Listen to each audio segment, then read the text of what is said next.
profecia e de escatologia bíblica no seu lar.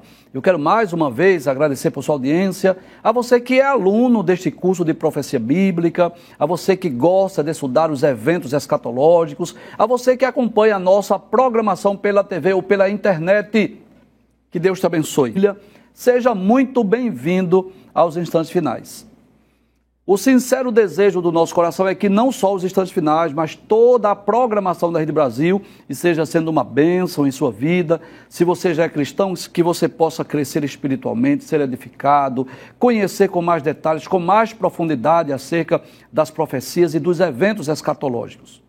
Se você não é cristão, se você não é evangélico, nosso desejo é que você possa receber Jesus como seu salvador pessoal, para você desfrutar de todas as bênçãos reservadas para os salvos, tanto na presente era quanto no porvir. E se por alguma razão você já foi cristão, você já foi evangélico e parou na caminhada, que você possa voltar com muita pressa para o Senhor Jesus, enquanto há tempo, porque a porta da graça, ela pode se fechar a qualquer momento. Se você é aluno deste curso de profecia, se você é um telespectador assíduo dos instantes finais, você sabe que nós estamos estudando sobre a atualidade da mensagem dos profetas maiores. Olha, eu vou ser sincero a você. Nós ficamos simplesmente no texto, levando em conta o público-alvo original, para quem aquela profecia se destina, qual a mensagem de Deus para aqueles povos, mas posso afirmar, sem medo de errar, que muito do que está escrito na Bíblia Sagrada foi preservado, foi inclusa no cânon sagrado, porque Deus desejava falar às gerações futuras. No programa de hoje, com exclusividade, que nós vamos falar sobre a queda dos ídolos de Babilônia, baseada em Isaías 46. Eu posso afirmar isso desde o início do programa. É uma profecia de Isaías acerca da queda dos ídolos de Babilônia. Deus está se utilizando de Isaías para dizer assim, olha, vocês não confiem nos seus deuses, não confiem nos seus ídolos, porque eles não vão livrar vocês da destruição. E, realmente, os ídolos, os deuses de Babilônia não puderam impedir que os medos e os persas destruíssem ou invadissem a Babilônia e colocassem fim naquele grande e vasto império. Observe, embora essa mensagem seja uma mensagem direta de Deus, através de Isaías, para o povo de Babilônia, ela serve para nós também. Deus está falando com as gerações futuras, que nós não devemos depositar a nossa confiança em ídolos, em deuses, objetos, coisas, ídolos feitos por mãos humanas. E eu quero desde já me dirigir a você, que é de uma outra religião, que talvez tenha até na sua casa algum ídolo, algum deus que você venera. Eu quero me dirigir com muito respeito a você e te convidar para ficar até o final do programa, porque nós vamos ler a Bíblia Sagrada.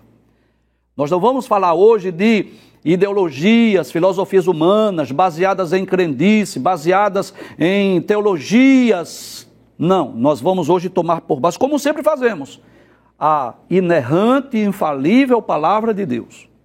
E eu tenho certeza que essa mensagem, ela foi preservada, ela foi inclusa no cânon, porque Deus desejava falar às gerações futuras. Nós estamos estudando o primeiro dos 5 livros denominados de profetas maiores, que é o livro de Isaías. Nos programas anteriores nós estudamos sobre os seguintes temas. Nós estudamos que o Senhor é o único Deus, não existe outro Deus, além do Deus verdadeiro, Criador dos céus e da terra. Estudamos também uma profecia acerca de Ciro, o libertador de Israel. Inclusive nós dividimos em 2 programas, porque estavam baseados em 2 capítulos de Isaías, capítulo 44 e 45. Se você não assistiu esse programa, te convido para ir lá no YouTube e assistir, porque ele está imperdível. Cerca de 200 anos antes desta profecia acontecer, Deus chamou Ciro pelo nome, chamando-o de meu pastor, meu ungido, meu servo. E Ciro foi o homem usado por Deus para autorizar o povo judeu a retornar de Babilônia.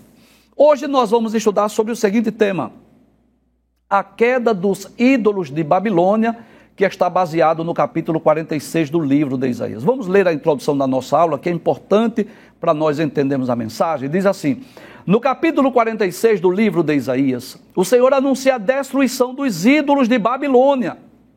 Esse anúncio é feito por intermédio de Isaías, que nenhuma divindade adorada pelos babilônicos poderia livrá-los da destruição.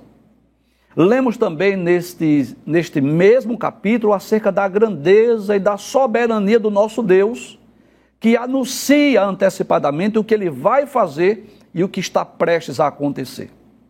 Em resumo, a profecia diz que, em vez de depositarmos a nossa confiança em ídolos feitos por mãos humanas, devemos confiar única e exclusivamente no Deus Todo-Poderoso, Criador de todas as coisas, como nós veremos a seguir. Então, em resumo, esse capítulo 46, versículos 1 a 10, traz esse duplo tema. Não devemos confiar em ídolos, não devemos confiar em objetos feitos por mãos humanas, mas devemos confiar neste Deus grande e poderoso, que não apenas anuncia o que ele vai fazer, mas também o que vai acontecer. Deus está nos convidando para nós depositarmos a nossa confiança única e exclusivamente nele. Vamos ler o texto? Isaías capítulo 46, versículos 1 a 10. Vamos iniciar lendo o capítulo 46, verso 1, que nós vamos ler hoje em 3 versões para você entender melhor. Essa que aparece na sua tela é a Nova Almeida atualizada, mas eu estou aqui com mais 2 Bíblias, ou 2 versões. Eu estou com a Bíblia Viva, que ela é muito fácil a sua compreensão, e também a Almeida Revista e Corrigida.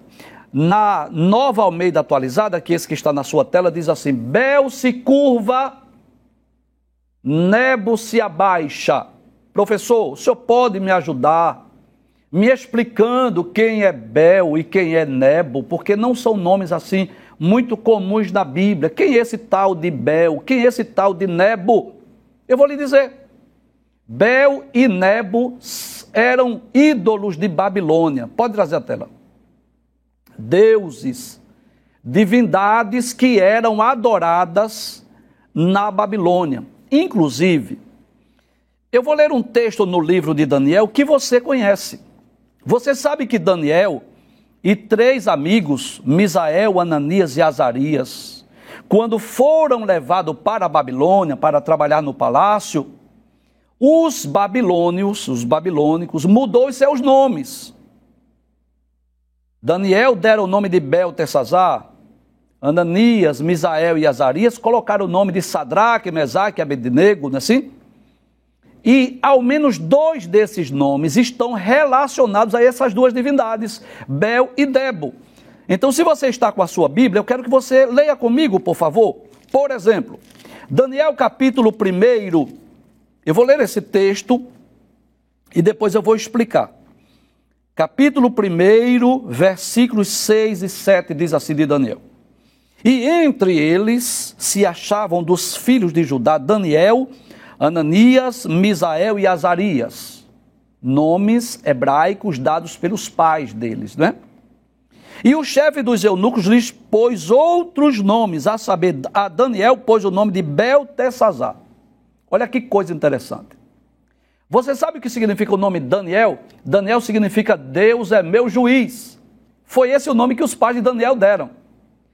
O menino nasceu, como é que a gente vai chamar? Coloca aí, Deus é meu juiz. Mas ao chegar em Babilônia, mudaram o nome de Daniel para Beltesazar. Professor, e o que significa Beltesazar? Que Bel te proteja, que Bel proteja o rei. Observe que o nome hebraico dado a Daniel é Deus é meu juiz. Mas o nome babilônico, né? Caldeu, que foi dado a Daniel, Beltesazar, que Bel proteja o rei. E por que deram esse nome? Porque está relacionado a uma divindade. Veja que o texto diz, Bel se encurva. Quem é esse Bel? Esse Deus adorado em Babilônia. Eu não vou citar o nome dos quatro, porque eu quero citar esses dois de forma bem específica. Aí o texto continua dizendo que Ananias colocaram o nome de Sadraque, a Misael o nome de Mesaque e Azarias o nome de Abednego. Professor, Azarias significa o quê? Deus ajudou, ou Deus é a minha força. Glória a Deus. Quando aquele menino nasceu e os seus pais disseram assim, sabe como é que eu vou chamá-lo? Deus ajudou, ou Deus é a minha força. Mas quando Azarias chega lá em Babilônia, aí os caldeus deram outro nome. Qual foi o outro nome? Abednego. Professor, o que significa esse nome Abednego? Servo de Nebo. Era uma forma de tentar mudar a cultura daqueles jovens. Então perceba que Bel e Nebo eram deuses, eram divindades que eram adoradas lá em Babilônia. Deixa eu voltar para o texto mais uma vez para nós continuarmos lendo e explicando. Aí o texto diz assim, Bel se curva, Nebo se abaixa. O que é que Deus está dizendo? Deus está dizendo assim, quando eu exercer juízo sobre a Babilônia, traz a tela, por favor. Quando eu cumprir a profecia do capítulo 45, que nós estudamos no programa anterior, quando Deus diz a Ciro, o rei da Pérsia, eu irei adiante de ti, eu vou aplainar os caminhos, eu vou quebrar os ferrolhos, eu vou destruir as portas de bronze. Deus estava dizendo, isso é uma continuação da profecia. Quando isto acontecer, quando eu usar o meu servo, Ciro, o rei da Pérsia, nem Nebo, nem Bel, que são divindades em Babilônia, poderão livrar do juízo, do castigo. Deus estava dizendo aos babilônicos, através de Isaías, nem confie no seu ídolo, nem confie no seu Deus, porque eles não poderão livrar vocês da destruição que está por vir. E Deus até explica o que vai acontecer com os deuses, o que vai acontecer com os ídolos. Perceba, é Deus dizendo, não é Isaías, é Deus. Não é o professor Givanildo, é Deus dizendo. Abre a tela, por gentileza. O que é que Deus diz? Deus diz assim, os ídolos são postos sobre os animais, sobre as bestas. As cargas que vocês costumam levar são canseira para os animais já cansados. Deus está dizendo assim, que os ídolos de Babilônia nem poderia livrar a Babilônia da destruição, e pelo contrário, seriam levados em animais. Veja o que diz a Bíblia Viva, diz assim, Bel se inclina, Nebo se abaixa, os seus ídolos estão sendo transportados em carros de boi. Olha que coisa interessante. Profecia predita mais ou menos 200 anos antes. Ainda iria ocorrer 2 séculos depois, mas Deus que é onisciente, Deus que conhece o futuro, Deus que conhece o amanhã, já estava vendo na sua presciência os ídolos de Babilônia sendo transportados em animais. Aí diz assim, olhem, as imagens que são levadas são pesadas, por isso os animais estão tropeçando exaustos. Deus já está olhando os animais cansados, levando aqueles ídolos pesados, sendo transportados até em animais. Observe que Deus já está trazendo uma mensagem para a humanidade. Não confie em ídolos, não confie em deuses. Passa o texto, por gentileza. Observe o que ele continua dizendo no versículo de número 2. Diz assim, esses deuses juntamente se abaixam e se encurvam. Não podem salvar a carga, mas eles mesmos vão para o cativeiro. Ou seja, os próprios ídolos, os próprios deuses de Babilônia seriam levados, seriam transportados para o cativeiro. Na Bíblia Viva diz assim, os deuses se inclinam e caem no chão. Como que diz assim? Não tem poder algum. Caiu no chão, se quebra, se despedaça. Eles não têm poder nem para se levantar de onde caiu. Que deuses são esses? É Deus pergunta. Que Deus é esse? Que não pode salvar nem a si mesmo. Nem pôde salvar a Babilônia da destruição, e até eles mesmos, quando estão sendo transportados em animais, se cair no chão, não tem nem como se levantar. Aí diz assim, não podem nem salvar a si mesmos. Como poderão salvar os seus adoradores do cativeiro? Em outras palavras, Deus está dizendo assim, como é que vocês, povo de Babilônia, poderão depositar sua confiança em Nebo, em Bel, em seus deuses, em seus ídolos, se eles não podem livrar nem a si mesmos, se até eles mesmos serão levados em animais, se tornarão carga dos animais.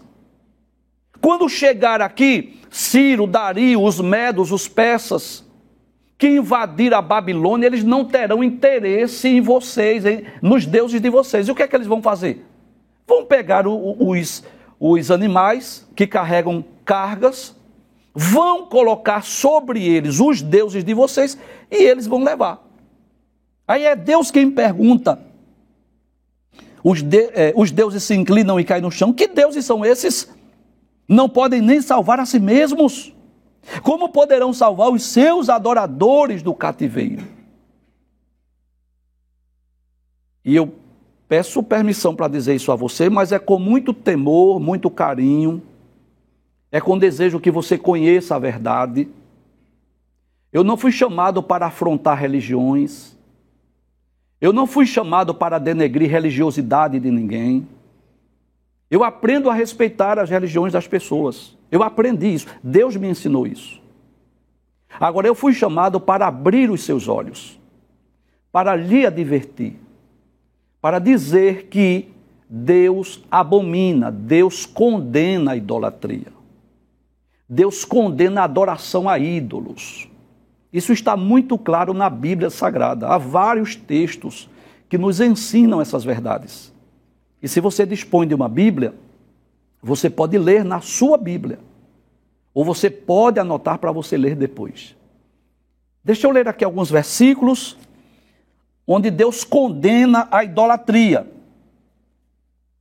Eu vou começar com o livro do Êxodo, o segundo livro da Bíblia, capítulo de número 20. É um texto bem conhecido. Fala do decálogo, dos 10 mandamentos que eu sei que você conhece. Já ouviu falar deles. Deus começa dizendo assim: então falou Deus a todas essas palavras, dizendo: eu sou o Senhor, teu Deus, que te tirei da terra do Egito, da casa de servidão. Não terás outros deuses diante de mim. Não farás para ti imagem de escultura, nem alguma semelhança do que está em cima nos céus, nem embaixo na terra, nem nas águas debaixo das águas. Não te encurvarás a elas, nem as servirás. É Deus que está dizendo: não adore ídolos, não adore imagens, não se prostre diante de imagens de escultura. Eu vou ler outro texto, é o livro dos Salmos, e pode ter certeza disso. Talvez você que esteja aí na sua sala, que tenha os seus ídolos, suas imagens de escultura, é com muito temor e tremor que eu faço isso aqui. Meu objetivo não é denegrir, criticar a sua religiosidade, que Deus me guarde disso. Mas eu não posso deixar de falar essa verdade. Se Deus propôs ao meu coração falar sobre a atualidade da mensagem dos profetas maiores, eu preciso ler esse texto dentro do seu contexto, falando dos deuses de Babilônia, e trazer esta aplicação para os nossos dias. Veja o que o próprio Deus diz no Salmo 115, que embora, claro, tenha sido... É um salmo anônimo, não sabemos exatamente quem escreveu, mas sabemos que esse salmista, que ao escrever o Salmo 115, ele escreveu inspirado pelo Espírito Santo. Diz assim: não a nós, Senhor, não a nós, mas ao teu nome dá glória. Em outras palavras, a glória não é para nós, a glória é para ti, ó Deus. por amor da tua benignidade e da tua verdade. Porque dirão as nações, onde está o seu Deus? O salmista diz, mas o nosso Deus está nos céus e faz tudo o que lhe apraz. Como quem diz, ele é Senhor, ele é soberano, ele faz como ele quer. O salmista continua dizendo que os ídolos deles, ou seja, os ídolos das nações, daqueles que não serviam ao Deus de Israel, são prata e ouro, obras das mãos dos homens. Tem boca, mas não falam. Tem olhos, mas não veem. Tem ouvidos, mas não ouvem. Nariz tem, mas não cheiram. Tem mãos, mas não apalpam. Tem pés, mas não andam. Nem som algum sai da sua garganta. Perceba que Deus está falando aqui que os ídolos não podem se mover, não podem se mexer, não podem fazer nada. Porque embora tenham olhos, mas não veem, embora tenham ouvidos, mas não ouvem, embora tenham mãos, mas não apalpam, embora tenham pés, mas não andam, som algum sai da sua boca. Aí diz assim, tornem-se semelhantes a eles os que o fazem e todos os que nele confiam. Aí vem um conselho para nós. A princípio para Israel, mas para todos nós. Confia, ó Israel, no Senhor. Ele é o teu auxílio e o teu escudo. Em outras palavras, Deus está dizendo que a nossa confiança deve ser tributada única e exclusivamente em Deus. Que nós não devemos depositar a nossa confiança em deuses, em ídolos, em imagens de escultura. É essa a mensagem dos primeiros versículos do capítulo 46 de Isaías. Não confia em deuses, não confia em ídolos, objetos feitos por mãos humanas. Vamos ler mais um texto? Versículo de número 3, diz assim, escutem, ó casa de Jacó, e todo o remanescente da casa de Israel, vocês que serão levados para o cativeiro, que restarem do cativeiro, vocês que eu carrego desde o ventre materno, e que levo nos braços desde o nascimento. Olha o que Deus estava dizendo. Deus estava se sentindo aqui como aquele pai, como aquela mãe, que carrega os seus filhos nos braços. E isso aplica-se muito bem à história de Israel, durante a trajetória, durante a jornada daquele povo. Deus aparece a Jacó, muda o seu nome para Israel. Dos 12 filhos de Jacó, Deus faz uma grande nação. Nos dias que José era governador do Egito, José pediu autorização a Faraó para levar a sua família. Eles foram lá para Gósen, lá no Egito, cresceram, se multiplicaram. Cerca de 430 anos depois, Deus tira o seu povo com mão forte e conduz durante 40 anos no deserto. Dá-lhes a terra de Canaã. Dá-lhes depois os juízes, os reis, os profetas. E Deus estava dizendo que estava carregando o povo nos seus braços. Deixa eu ler mais uma vez esse texto. Deus diz assim, escutem, ó casa de Jacó e todo o remanescente da casa de Israel. Vocês que eu carrego desde o ventre materno e que levo nos meus braços desde o nascimento. Olha que coisa interessante. Eu não sei se você percebeu, mas observe. Deus está dizendo assim, os ídolos de Babilônia serão transportados por animais de carga. Mas eu não. Deus estava dizendo, eu não sou transportado por seres humanos, nem por animais de carga. É o inverso. Sou eu que cuido de vocês, sou eu que carrego vocês. Sou eu que conduzo vocês nos meus braços. Deus estava dizendo, se não for o meu amparo, se não for a minha proteção, se não for a minha provisão, vocês já teriam sido destruídos. Deus estava dizendo, se eu fosse igual aos ídolos de vocês, que não podem nem com eles mesmos, vocês já teriam sido destruídos. Mas eu não sou igual a eles. Eu sou o Deus vivo, que é criador, provedor, sustentador, mantenedor, que não é transportado, pelo contrário, que carrega nos braços. Veja o que diz o versículo de número 4, por favor. até a velhice de vocês, eu serei o mesmo. E ainda quando tiverem cabelos brancos, eu os carregarei. Deus está dizendo, vou cuidar de vocês. Vou carregar vocês nos meus braços. Eu os fiz e eu os levarei e eu os carregarei e os salvarei. Olha que promessa gloriosa. Isso me faz lembrar de um texto que eu amo muito, que está lá em Atos capítulo 17, quando o apóstolo Paulo estava lá no Areópago em Atenas. E é interessante que quando Paulo chega em Atenas, havia muitos deuses, muitos ídolos, muitos altares, até Paulo ficou comovido. E Paulo, comovido, ao chegar em um altar que estava escrito ao Deus desconhecido, aí Paulo falou sobre o Deus desconhecido e foi falar lá, foi convidado para pregar no Areópago. O Areópago era aquele centro intelectual de Atenas, onde as ideias eram debatidas.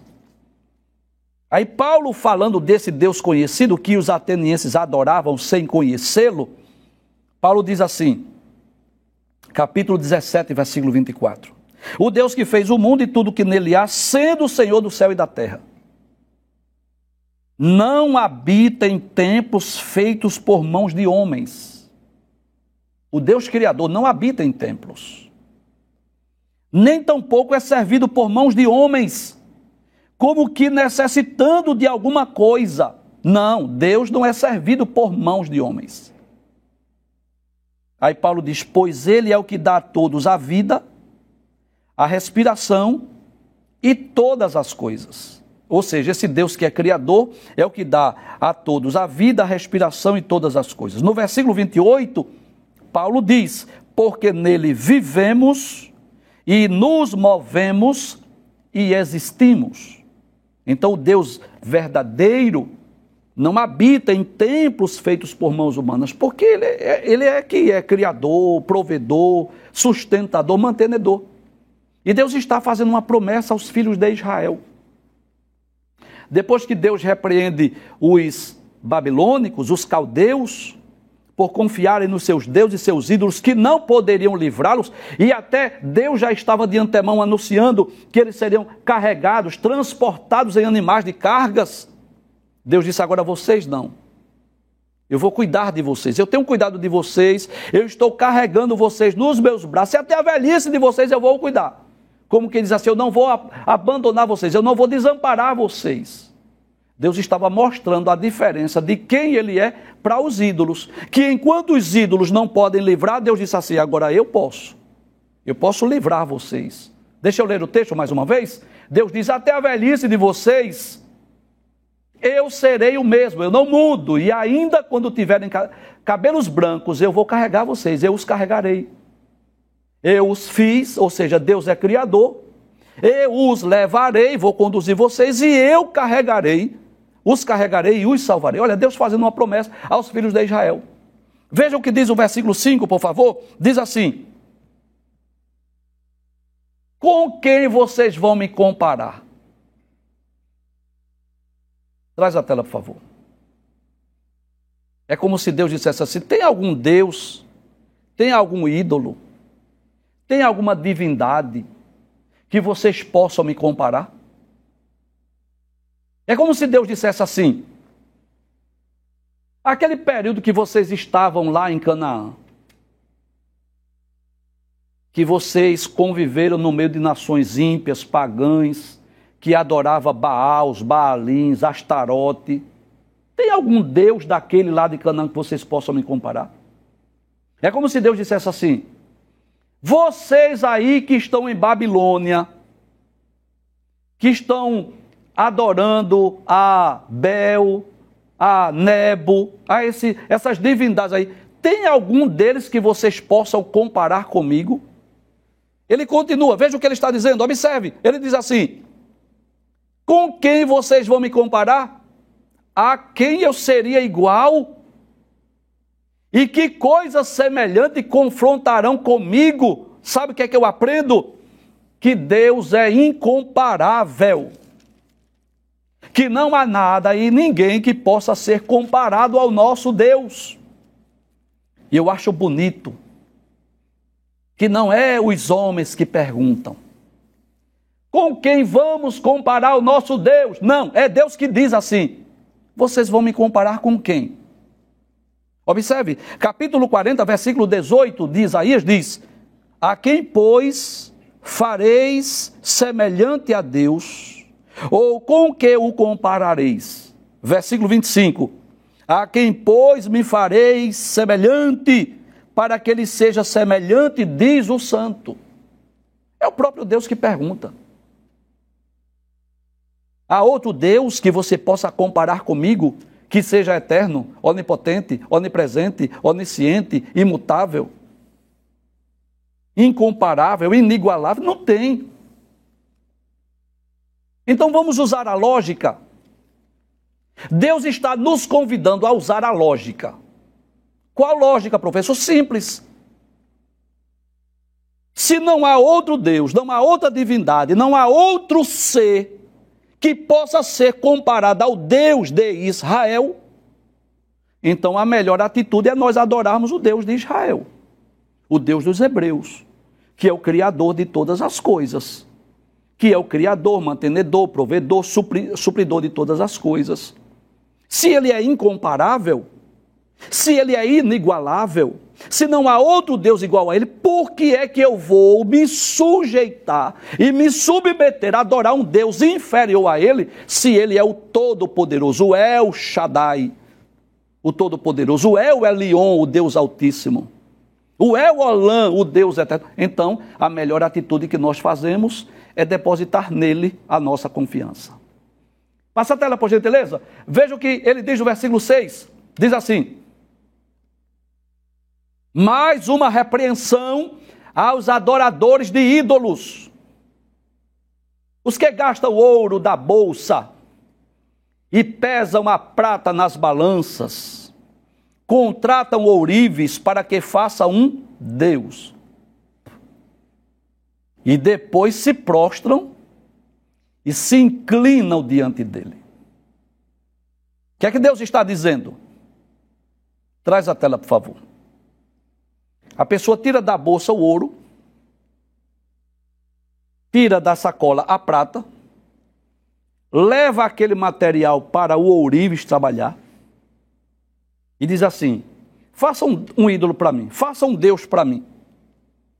E quando o ourives faz daquele ouro, daquela prata, um Deus, aí aquele que foi o dono do ouro, que é o dono da prata, que pagou para o ourives fazer, vai se curvar diante do ídolo.